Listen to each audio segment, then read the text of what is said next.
Pero sipag lang talaga at puso ang puhunan ni Gio. Here he is right now. Gets to the cup.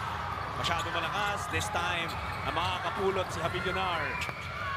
On the run, aangat, and will finish. I like it. He's just going hard every time. This Pao Javillonar has something to say pa dito kay Gio. The Giant Risers sitting on a 7-point lead. Javillonar getting his share. Nilagay pa sa poster itong si Herring. And he flexes on him. As led. Oh, what a pass by Enciso. And Hill finishes at the cup. Parang pwedeng isalpak ni Tyrus Hill. Yun ang the beautiful pass. No-look pass time and Enciso to Tyrus Hill. Enciso setting the tone for TNT. They're down by 16, 6 and 14 left. Will we see a Tropa comeback? We'll find out after this.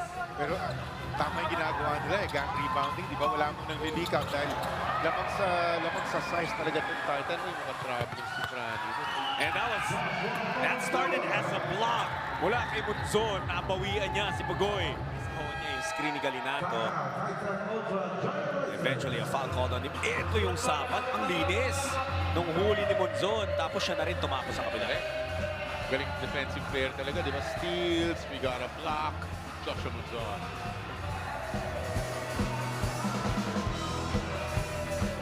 Zone defense of San Miguel. Nalunod si CJ do sa pasa na yun. And here comes one. Huli! Inabot siya ni King.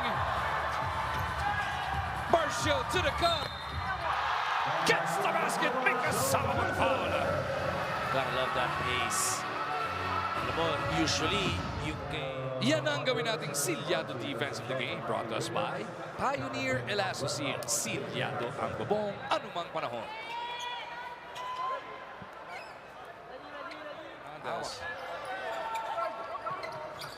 CJ forces it. Oh!